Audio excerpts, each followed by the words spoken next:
Hello, this is Lawrence, and this week we study lesson 5, Extreme Heat. The memory text is taken from Isaiah chapter 53 verse 10. Yet it pleased the Lord to bruise him. He has put him to grief. When you make his soul an offering for sin, he shall see his seed. He shall prolong his days, and the pleasure of the Lord shall prosper in his hand.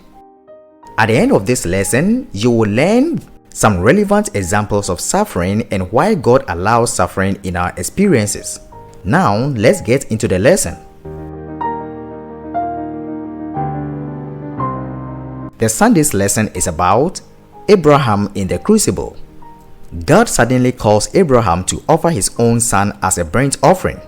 Can you imagine how Abraham must have felt? A.G. White says, the agony he endured during the dark days of that fearful trial was permitted that he might understand from his own experience something of the greatness of the sacrifice made by the infinite God for man's redemption. Patriarchs and Prophet, page 154. It was just a test. God never intended for Abraham to kill his son. This test highlights something very important about the way God sometimes works. God may ask us to do something that he never intends for us to complete. He may ask us to go somewhere he never intends for us to arrive at.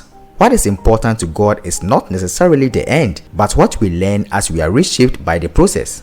Abraham could have missed out on this insight, dismissing the instruction as from Satan. The key to Abraham surviving and learning through the whole process was knowing God's voice. Now, the Monday's lesson is about wayward Israel. The story of Hosea has some powerful lessons to teach us. Hosea's wife, Gomer, runs away and has children with other men. Though she was sexually unfaithful, God calls Hosea to take his wife back and fully show his love to her again. This story is meant as a parable about God and Israel. The Israelites had left God and were prostituting themselves to other gods, but God still loved them. So God used hard and painful experience as his method to bring them back to himself. The story raises two important issues about the way we experience God when he is bringing us to repentance. First, we risk not recognizing that God is at work. And second, we risk misunderstanding God when he is at work.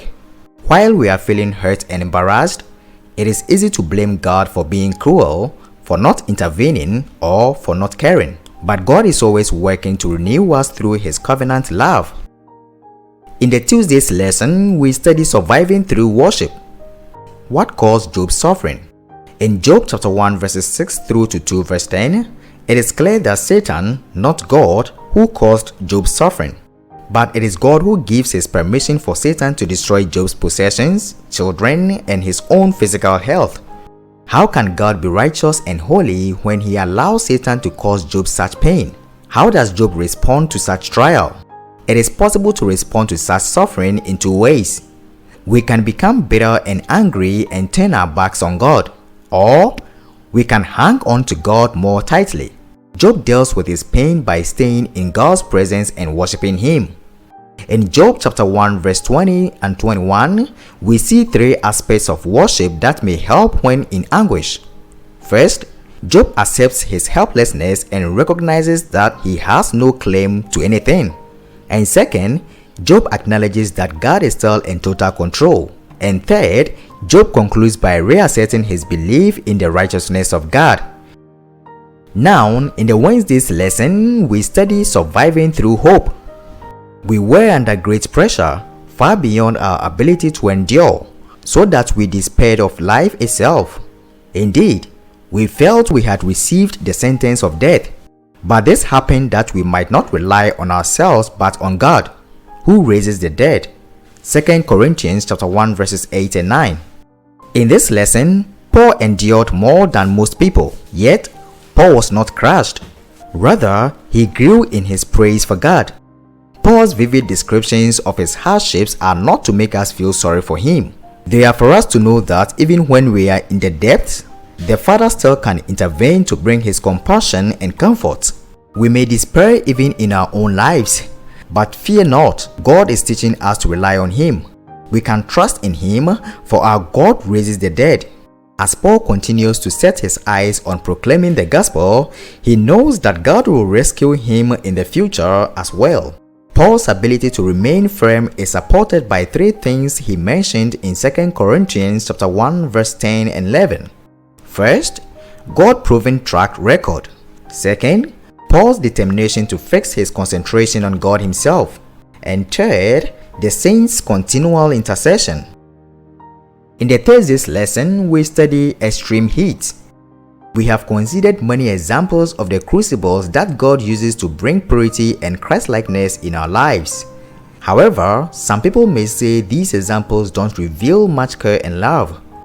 It is true that while living on this sin-filled earth, we will understand only a little of why things happen.